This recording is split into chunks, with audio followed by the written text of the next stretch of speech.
Welcome to the HB channel. My name is Hans Beekhuizen and in this show we look at the Denon DNP-730AE network audio player.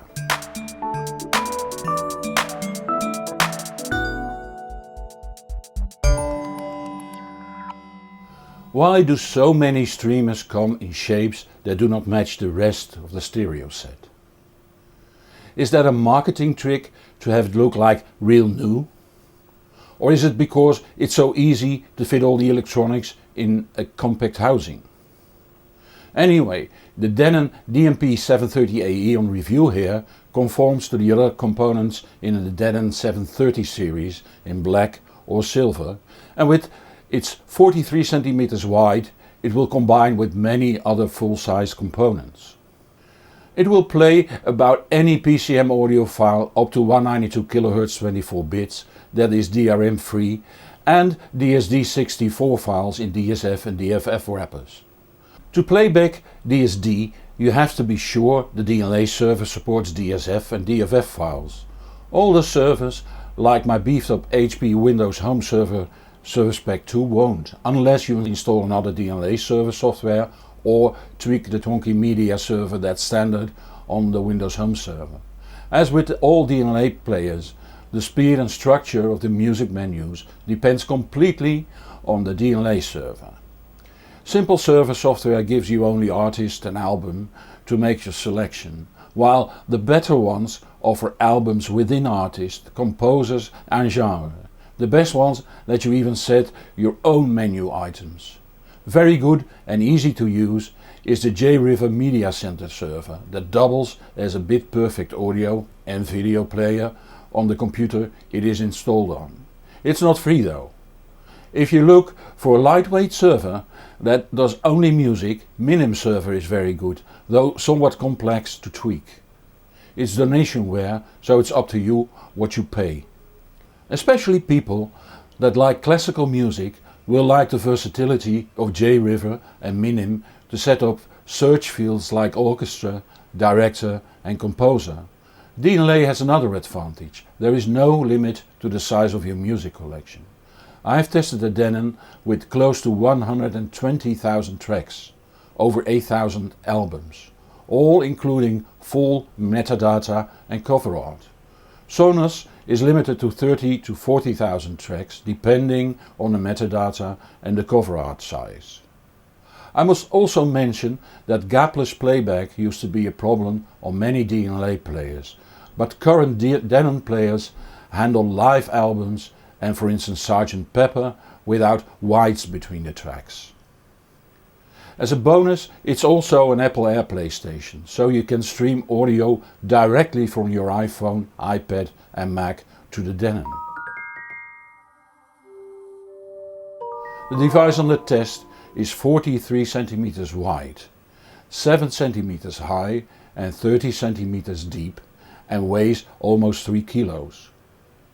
On the front left there's a standby switch plus LED, the middle contains a large FL display, the right of the front shows an input selector to choose between internet radio, iPod or USB or music server. Then there's a cursor ring, a play pause button and a USB input for storage devices. On the rear you find the two Wi-Fi antennas folded vertically. They have to be aimed upwards to be used unless a network cable is used. If the two Wi-Fi antennas are pointed upwards, the total height becomes almost 14 cm. Only 2.4 GHz B, G and N Wi-Fi is supported. Apart from the mains inlet there's a network connector, an optical SPDIF output and a stereo analog output on RCA. Two buttons for automatically setting up Wi-Fi and iOS connections are also found on the back.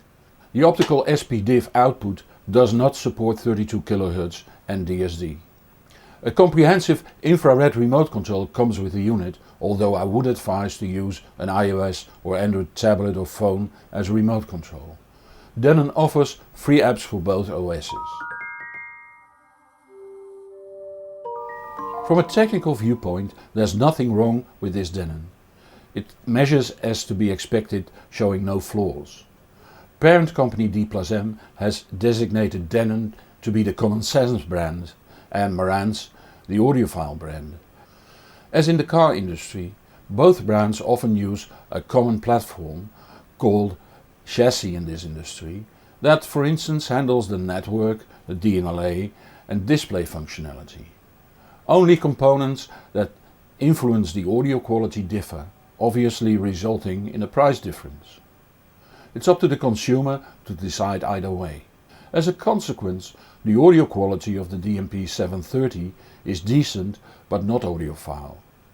It functions fine in my set 3 but is misplaced in the higher level set 2.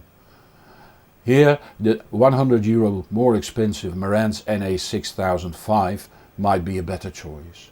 My top set 1 is obviously a bridge too far, and that's okay. The comparison with the Sonos Connect is unavoidable. Sound-wise, they are about equal, although the voices and brass instruments are slightly more aggressive on the Denon. The other differences between the two are clear and, depending on your preferences, more or less important. The number of tracks that can be indexed, the shape, the display, the remote control, the higher sampling rates and DSD do come at a €100 higher price. But that seems only fair. The same comparison can be made with the Bluesound Node that has the same price as the Denon. The number of tracks Bluesound can index is limited too, but can hold twice the number of tracks Sonos can, and these tracks might be sampled up to 192 kHz and 24-bit, but DSD is not supported by Bluesound. The shape is quite different and an infrared remote and a display are lacking too, but the sound is superior at an equal price. Or you could go for the Denon HEOS I reviewed. Sound-wise about equal to the DNP-730, but no support of ALAC, AIF and DSD, no display, no infrared remote and a shape that doesn't match a normal stereo component, but with the facilities to integrate better with AV receivers or to be used as a preamp and or as a multi-room system, all at a €100 lower price. So the question is what to choose. Is the DNP-730 the right player for you?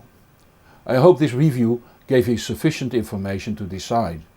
Obviously Sonos is not the only way, and all of the other aforementioned brands offer better, more up-to-date products. The Denon on test here certainly has its public, with the HEOS Link as a lower cost alternative and the Marantz as an audiophile alternative. It's the Volkswagen Golf with a Skoda as lower and Audi as higher alternative. And there's nothing wrong with a Golf now, is there? You can read the full review on the hbproject.com.